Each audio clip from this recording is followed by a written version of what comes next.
Y tenemos esa dictadura global donde ustedes tienen una alianza, no solamente política y económica, sino que también militar. A mí no se me olvida cuando territorio español fue utilizado para bombardear la vivienda del presidente de Libia, Omar Gaddafi, donde asesinaron a la hija de Gaddafi, entre otros. No pudieron asesinar a Gaddafi, pero asesinaron a la hija de Gaddafi.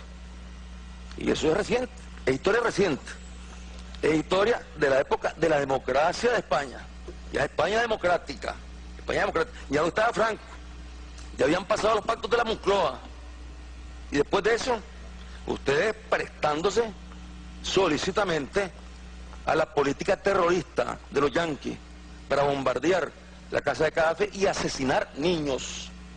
Una niña asesinaron ahí. Y los que estamos aquí debatiendo un diálogo norte-sur realmente. Vos representás los intereses del norte. Lo querrás o no lo querrás, representar los intereses del norte. Y no te puedes escabullir a esa realidad. Es una realidad. ¿Sos de la OTAN o no sos de la OTAN? ¿Estás en la OTAN o no estás en la OTAN? ¿Qué cosa es la OTAN? Nada. ¿Qué cosa es la OTAN? La OTAN está para repartir dulces, está para construir escuelas, la OTAN, está para llevar salud, está para llevar educación. ¿Para qué está la OTAN? Esos miles de millones que se gastan ahí en la OTAN, de billones, ¿para qué? Hablar de empresa privada, José Luis, llegaron las inversiones. ¿Dónde llega un inversionista? No nos engañemos. ¿Dónde llega el inversionista? El inversionista no va a un país empobrecido a ayudar. Ese es el cuento. Venimos a ayudar. No, llega a hacer dinero. Yo no veo a un inversionista colocando plata donde va a perder. No lo veo. El inversionista coloca plata donde va a ganar y donde más rápidamente pueda sacar utilidades, y no para dejarlas en el país, sino para llevárselas. Esa es la historia de las inversiones de América Latina. Esa es la historia. No, simplemente esa empresa española llega a Nicaragua a ayudar, dice. Va a ayudar. Va a ayudar a que la energía llegue a todo el país. Que va a controlar el precio de la energía y todo lo demás. Llegó con los gobiernos PLL.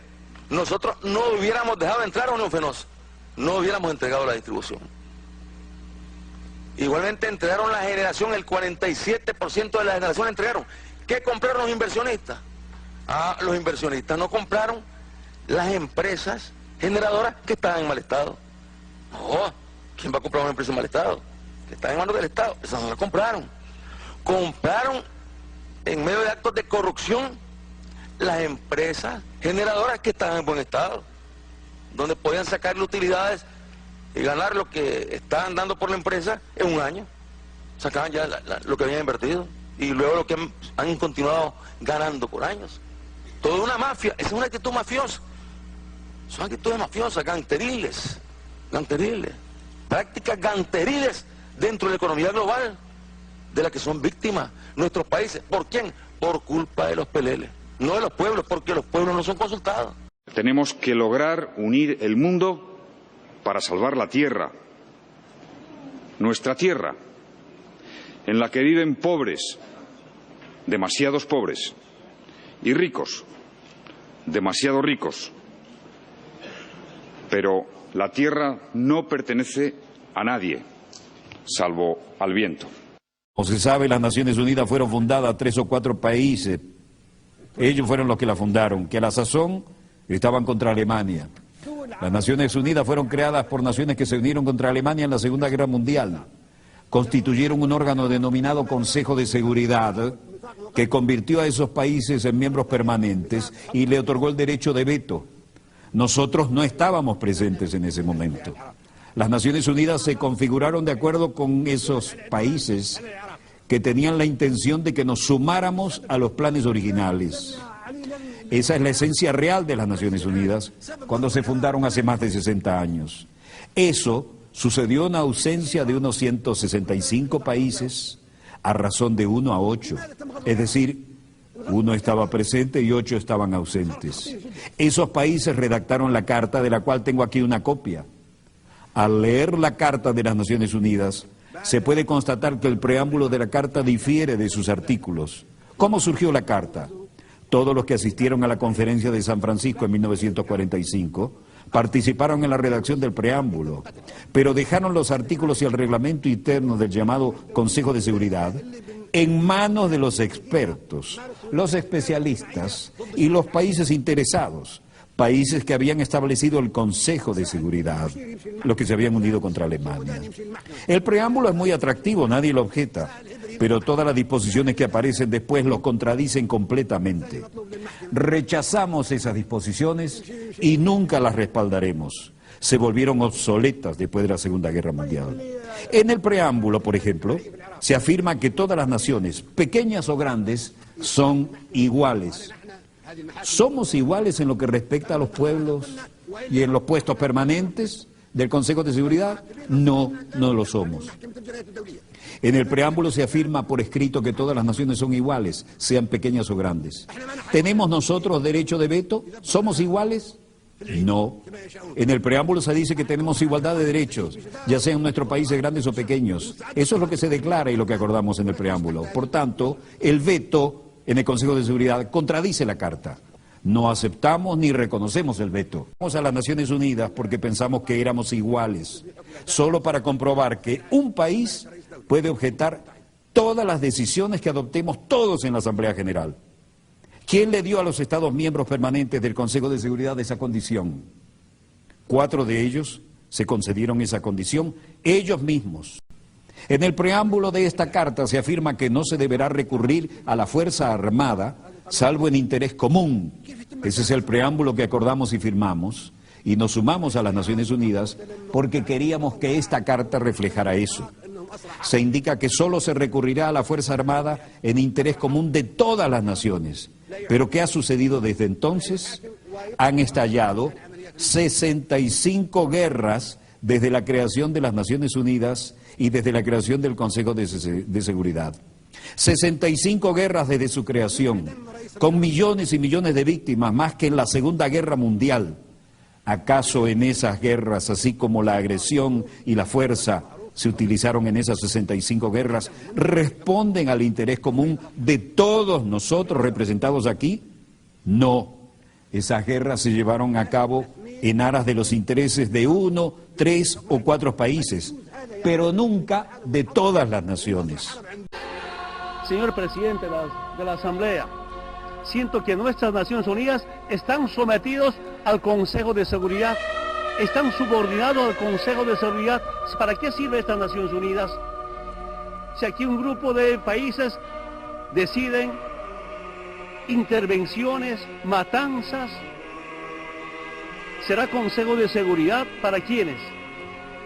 Consejo de Seguridad para presidentes, para gobiernos o pueblos pro-imperialistas o pro-capitalistas.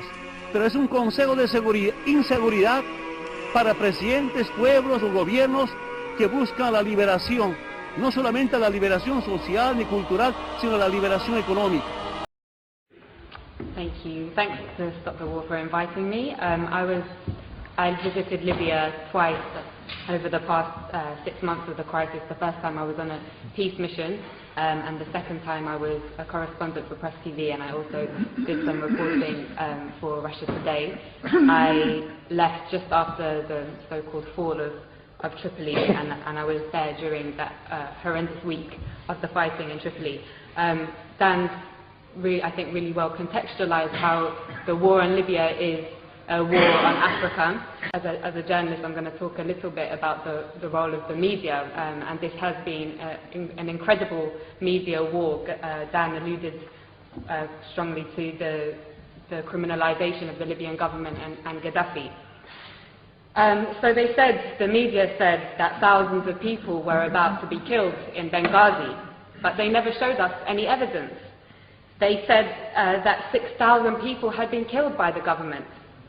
Human rights organizations have confirmed that approximately 250 have died from both sides. They said that the Libyan government was attacking its own people from the air, and Russian intelligence satellites have since shown us that this was impossible. They said that the government was hiring mercenaries from elsewhere in Africa. They never showed us the evidence. Instead, we saw the videos of black Libyans and other black Africans being lynched in public squares by NATO's ground troops, the rebels, with scores of people filming on their mobile phones and Western special forces looking on. They said that Gaddafi was hated by his people, but they never showed us the 1.7 million people in a country of 6 million in Green Square on July the 1st, or the masses in Tarhuna, in Sabha, in Beni Walid, in Sirte, and across the country who demonstrated to pledge their allegiance to their leader and to the Jamahiriya. They never showed us the masses, as I said, of ordinary men and women who had accepted the government's offer of weapons to defend their families, neighbourhoods and country from people who wished to condemn them to enslavement, to imperialism. Or the 21st, that Tripoli fell without resistance. But they didn't tell us that in 12 hours alone, 1,300 people were massacred in that city and 900 were injured. They didn't show us the thousands of people filling Bab al-Ziza and the streets of Tripoli waving the green flag on the night of August the 22nd. They said that Tripoli fell without resistance. But they didn't show us that in the 24 hours after those journalists from all the West's major networks had seen that site, that Bab al-Ziza alone was pounded 63 times with NATO bombs. Of Al Jazeera, from being a somewhat critical voice of imperialism's wars of aggression in Iraq, Afghanistan and Palestine, to being an open facilitator of the same aggression against Libya, Syria, and even now the progressive nations of Latin America, was perhaps the greatest propaganda trick I have seen in my lifetime. Te pongo un ejemplo, Afganistán. ¿Por qué están las tropas españolas, americanas, OTAN? ¿Qué es lo que están haciendo en Afganistán? No sé, ¿qué están haciendo? ¿Qué hay de Afganistán? Tienes alfombras afganas que son muy útiles. Pero tengo la sensación que las tropas de OTAN no están ahí para las alfombras afganas. Ya, muy cínico. La única otra cosa de valor en Afganistán es la droga. Y la droga es el lubricante de la economía mundial. ¿Por qué no se puede combatir la droga? Porque los gobiernos no pueden permitirse el lujo de eliminar la droga, porque la droga son 900.000 millones de dólares en efectivo al año que mueve la economía mundial. Y todo este dinero se lava a través de Wall Street. Por eso no se puede erradicar la droga nunca. Fíjate, este año hemos tenido la cosecha, Afganistán ha tenido la cosecha más grande de la droga de la historia. ¿Quién controla Afganistán? OTAN. Hay una relación entre estas dos cosas, entre el control del país y el negocio de la droga. Por ejemplo, el principal productor de opio en la actualidad es Afganistán. En el año 2001, cuando Estados Unidos toma Afganistán, a finales del año 2001, parece que fue diciembre o noviembre, algo así, diciembre, la producción de opio en Afganistán estaba bajo mínimos, muy pequeñita, la producción era muy pequeña. En el momento que Estados Unidos toma Afganistán, la producción se multiplica por 2, por 3, por 4, por 8, por 10 y en la actualidad es impresionante la cantidad de opio que se está produciendo. Y eso si tenemos en cuenta que el presidente que hay ahora mismo gobernando Afganistán ha sido un presidente seleccionado por Estados Unidos y, por supuesto, existen y hay tropas y bases militares en aquel país.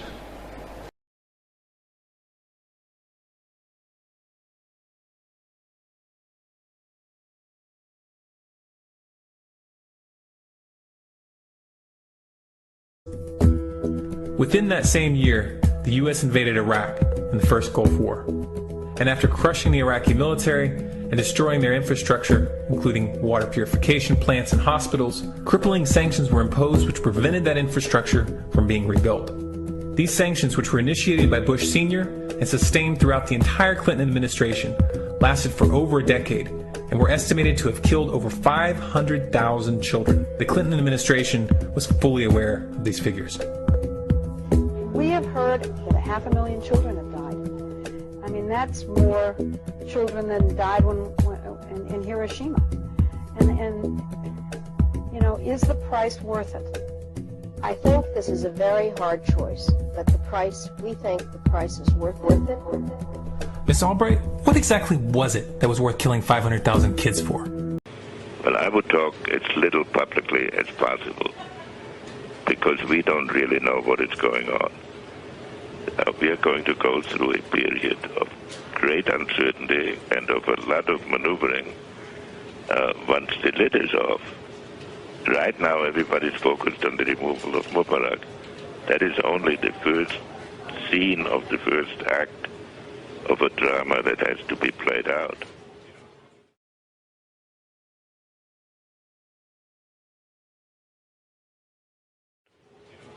And this act you're seeing lasting for several months, years perhaps? And it will, this depends now on, I think we should stay out of that dispute, because we don't want to look as if we are imposing a government. Pero sí tenemos que denunciar ciertas políticas, como esta gente, como sus líderes se creen por encima del bien y el mal. Lo acaba de anunciar Barack Obama, me parece en las Naciones Unidas, ¿no? El opositor Leopoldo López en Venezuela ayuda a empujar la rueda de la libertad. Bueno, ese es el menor de los problemas.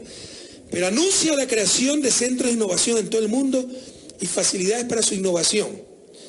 Obama anunció que ha firmado un memorándum presidencial según el cual los departamentos y agencias estatales consultarán y se asociarán con mayor frecuencia con los grupos de la sociedad civil. Léase mayor intervención en nuestros países, compañeros.